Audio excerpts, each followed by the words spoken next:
ॐ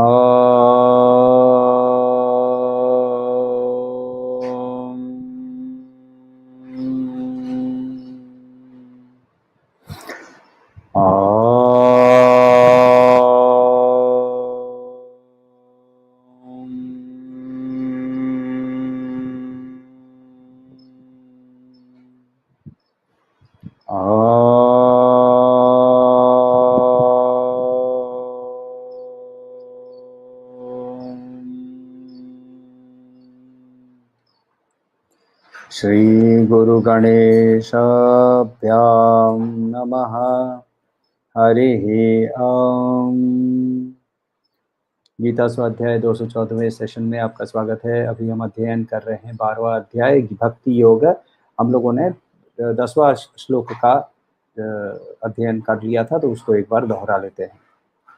अभ्यासेभ्य समर्थोऽसि मत्कर्म परमो भव मदर्थमपि कर्माणि कुर्वन् सिद्धिम् अवाप्स्यसि।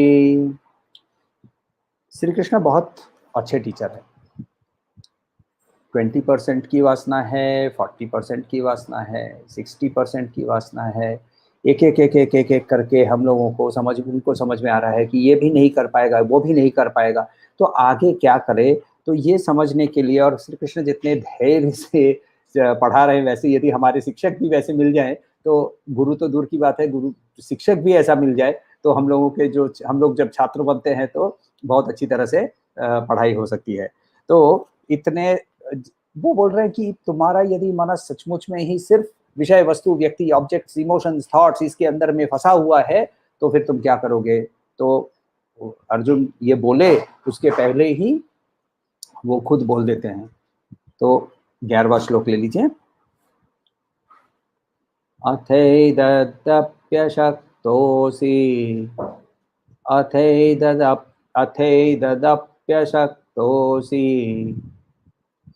कर्तुं मद्योगमाश्रितः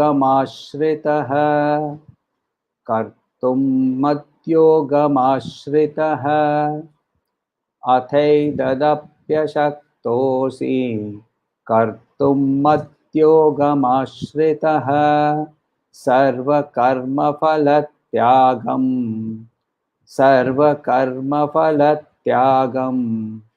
ततः कुरु यतात्मवान् सर्वकर्मफलत्यागं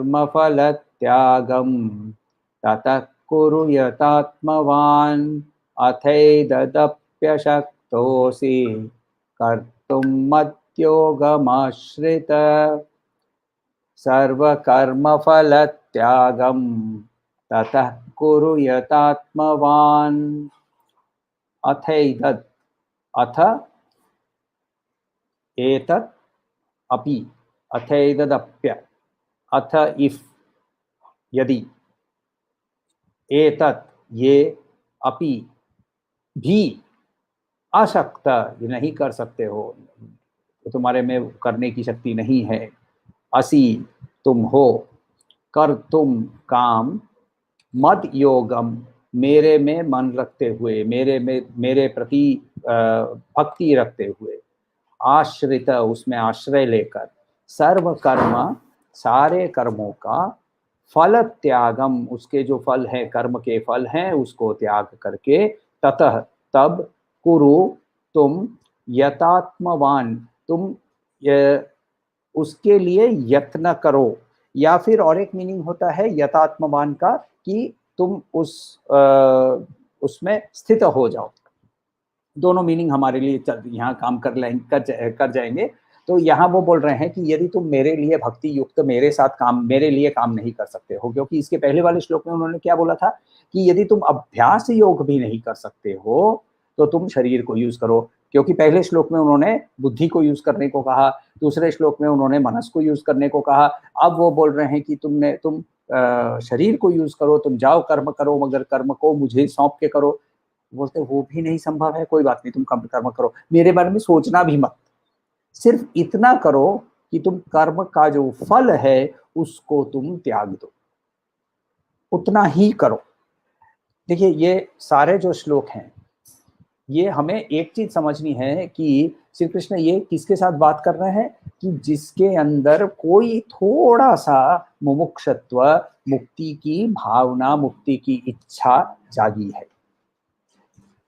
तो ये 80% तक उसकी वासना उसके ऊपर दबाव डाल रही है, मगर अंदर से एक इच्छा है, अंदर से बोलने की इच्छा ये है कि मुझे ये, मैं समझ रहा हूं कि ये वासनाओं के दबाव से मेरी मनस, मेरी बुद्धि भटक रही है और मुझे ये नहीं चाहिए।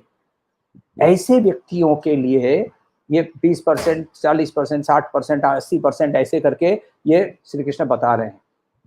क्योंकि यदि हमारे अंदर में वो थोड़ी सी भी इच्छा होगी तो ही हम कुछ करने का प्रयास करेंगे। और यहाँ बहुत क्लियरली ये श्री कृष्ण और एक चीज बहुत क्लियरली इनडायरेक्टली हाउएवर बता रहे हैं कि तुम सिर्फ मेरे बातों के आश्रय लेकर कुछ करने की कोशिश करोगे तो कुछ नहीं होगा, तुमको कर्म करना पड़ेगा, तुमको क्रिया करनी पड़ेगी। क्योंकि हमने 6वें चैप्टर में 5वें श्लोक के अंदर में ही देखा था, उद्धरेत आत्मानम आत्मानम नात्मानम अवसादयेत। याद है आपको? आत्मैव ह्यात्मानो आत्मैव ह्यात्मानो बन्धुः आत्मैव रिपुरात्मनः उद्धरेत आत्मानम आत्मानम। अपने आप को अपने आप के माध्यम से ही उठाओ और अपने आप को ही अपने आप के माध्यम से गिराओ मत। क्योंकि आत्मन यहाँ मनस तुम्हारा सबसे बड़ा मित्र भी हो सकता है और सबसे बड़ा शत्रु भी हो सकता है। तो ये श्री कृष्ण ने हमें बहुत पहले ही बोल दिया था, 6वें चैप्टर में बोला हुआ था, हम लोग 12वें चैप्टर में पहुंच गए हैं। तो अब अर्जुन शायद हमारा ही प्रतीक है कि हमारी बुद्धि उतनी फास्ट नहीं चलती है, तो वो धीरे धीरे धीरे धीरे समझा रहे हैं एग्जाम्पल्स देते देते।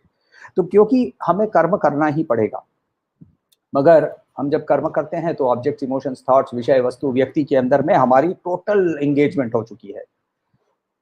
तो यदि मगर हमारी यदि 100% वासना के प्रति पूरे चले गए हैं तो बहुत क्लियर है कि इस वैसे व्यक्ति के अंदर में ये बाहर, इसके बाहर, इस चक्र के व्यूह के बाहर उसको निकलने की कोई इच्छा ही नहीं है।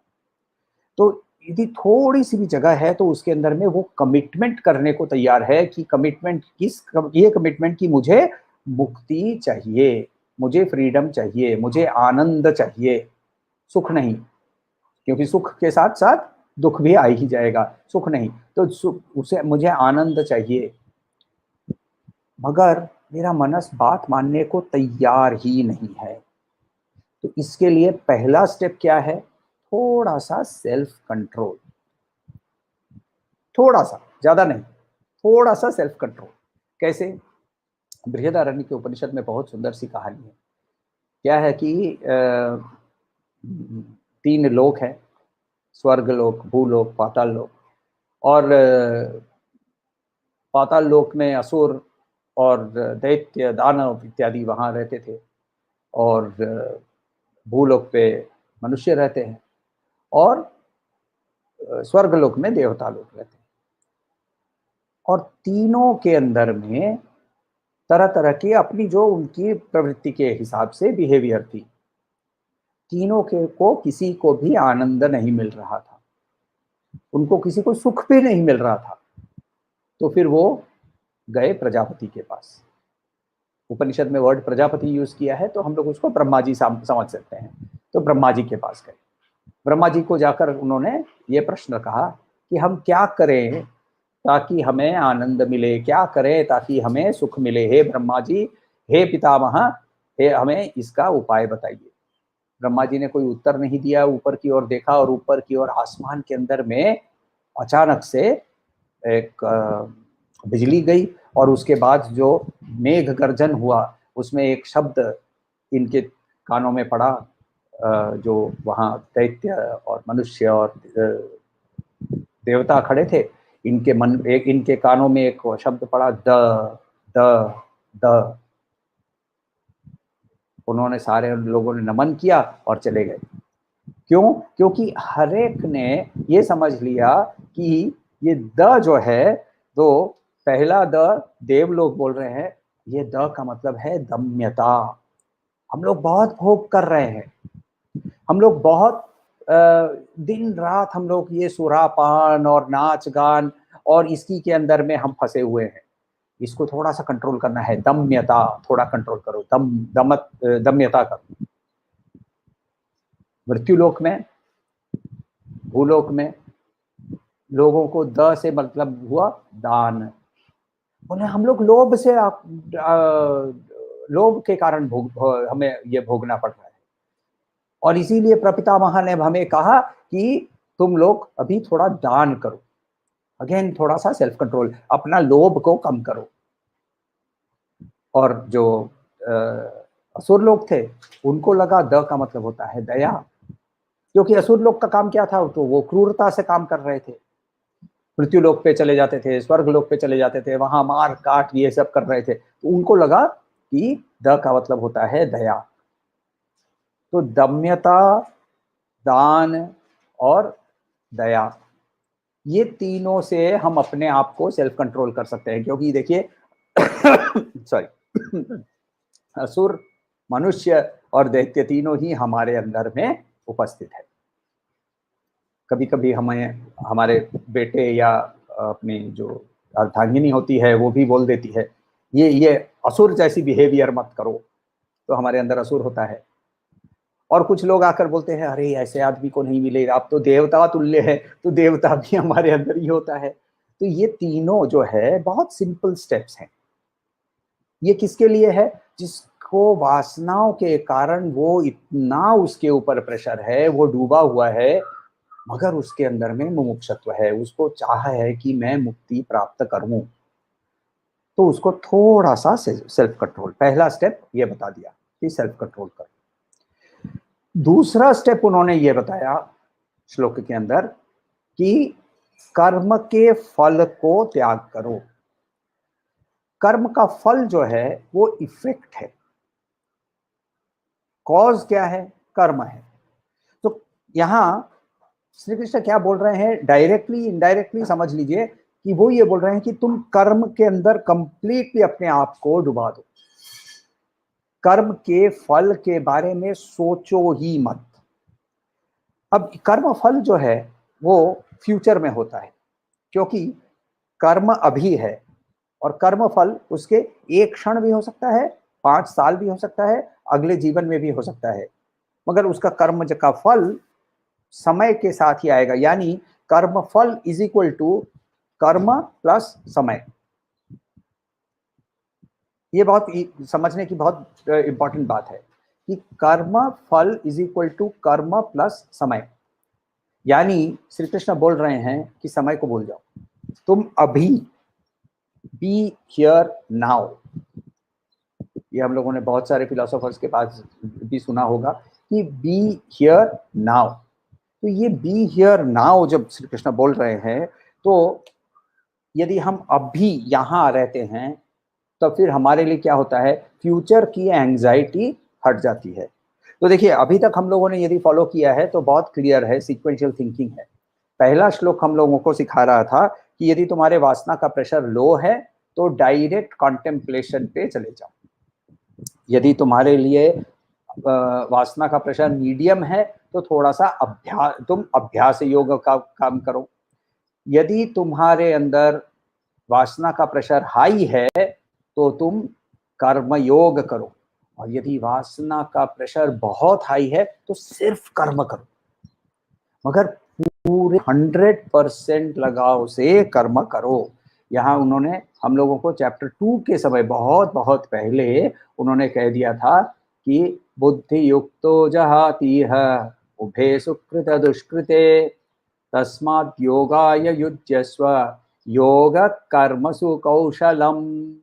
ये हम लोगों को उन्होंने बहुत पहले ही बोला हुआ था। इस श्लोक के बारे में हम लोगों ने बहुत डिस्कशन किए हुए हैं कि जो कर्म को बिना अटैचमेंट के गुड रिएक्शंस, बैड रिएक्शंस, अच्छे रिएक्शन, बुरे रिएक्शन को छोड़कर सिर्फ कर्म के प्रति ही काम करे, वैसा व्यक्ति, उसके लिए कर्म ही, और कर्म done in the best possible way, कर्म डन इन एक्सेलेंस, कर्म योग कर्मसु योग कर्मसु कौशलम, तो डन इन एक्सेलेंस, यही योग है।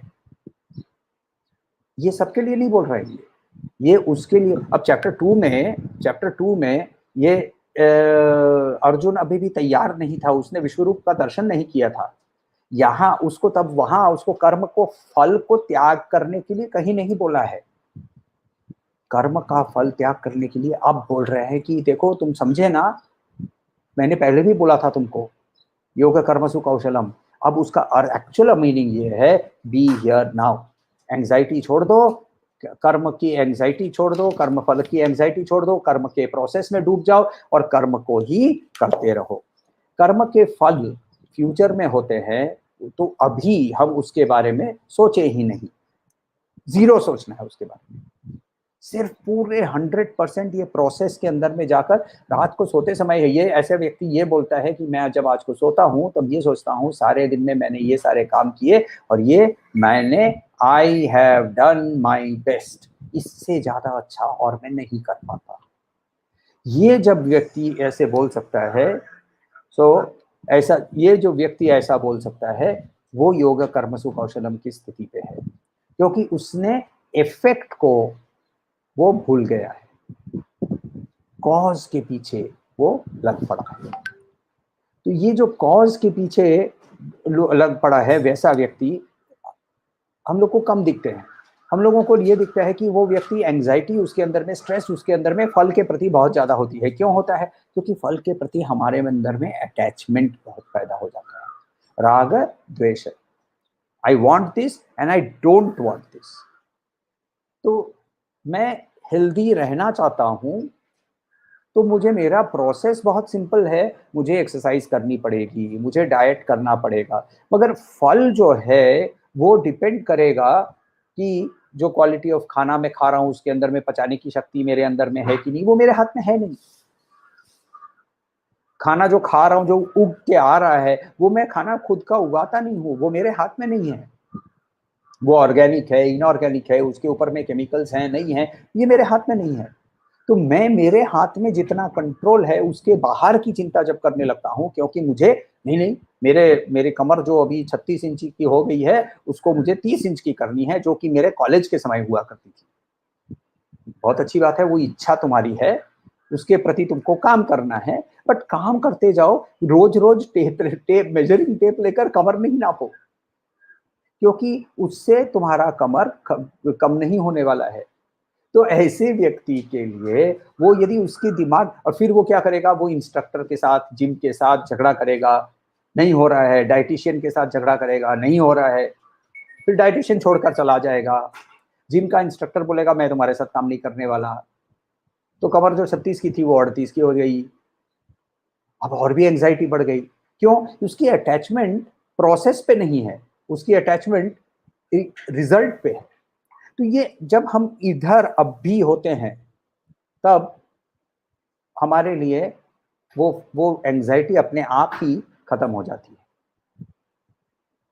यदि ये बहुत थोड़ा सा सुनने में कठिन लगेगा, सुनने में शायद खराब भी लगेगा, कि यदि हम इतना भी सेल्फ कंट्रोल एक्सरसाइज करने को नहीं तैयार नहीं है, तो हमारे और जो दूसरे जीव हैं जिसके अंदर में विवेक बुद्धि की उत्पत्ति नहीं हुई है, मनुष्य के अंदर में और दूसरे जीवों के अंदर में फर्क तो सिर्फ बुद्धि का ही है, विवेक का है, चॉइस का है। दूसरे जीव जो हैं उनके पास चॉइस नहीं होता है, वो सिर्फ इंस्टिंक्ट से काम करते हैं, मगर मनुष्य के पास चॉइस है, विवेक है। और उस विवेक के माध्यम से हम यदि काम करने को तैयार नहीं है, तो हमारे अंदर में और दूसरे जीवों के अंदर में क्या फर्क रह जाता है। भक्तिवेदांत प्रभुपाद ने जब पहला लेक्चर दिया था, तो हम लोग जानते हैं कि स्वामी विवेकानंद ने जब पहला लेक्चर दिया था शिकागो में, तो उन्होंने brothers and sisters of America कहा था, और हाहाकार मच गई थी कि ये ऐसे कैसे बोल सकता है, सबको भाई बहन बना लिया, सबको, सबके अंदर में प्रेम जाग गया। समय बदल गया था और ड्रग्स का कल्चर पैदा हो गया था, बीटल्स की इन्फ्लुएंस थी, ड्रग्स का कल्चर था, pop culture, hippie culture full fledged चल रहा था। और उस समय श्रील भक्तिवेदांत प्रभुपाद जाकर अमेरिका में पहला लेक्चर कहते हैं कि you people are nothing better than dogs and hogs. सुअर और कुत्ते से तुम कहीं बेटर नहीं हो, क्योंकि तुम सिर्फ खाना, सस्टेनेंस, यौन यानी सेक्स, और शेल्टर यानी आश्रय, इसके 3 के अलावा और कुछ के बारे में सोचते ही नहीं हो। तो जो व्यक्ति 100% वासनाओं में डूबा हुआ है, उसके अंदर में मुमुक्षुत्व आने के लिए समय लगेगा। उसके बारे में भी श्री कृष्ण ने हमें पहले बताया हुआ है कि ऐसा व्यक्ति तमस के कारण वो योनि के अंदर में, गर्भ के अंदर में भ्रूण के जैसा है, अपने समय पे ही वो धीरे धीरे धीरे धीरे कर्म करते करते। मगर हमारे लिए, यदि हमारे प्रेशर हमारे ऊपर बहुत हाई है वासनाओं की, मगर हम मोक्षत्व है हमारे में, तो फिर हमें अपने ऊपर नियंत्रण करना चालू करना पड़ेगा। और यदि हम ये पुरुषार्थ, ये चॉइस हम एक्सरसाइज करते हैं, तो हम मटेरियल वर्ल्ड हो या स्पिरिचुअल वर्ल्ड हो, हम दोनों में सक्सीड करेंगे। कोई सवाल हो तो बताइएगा।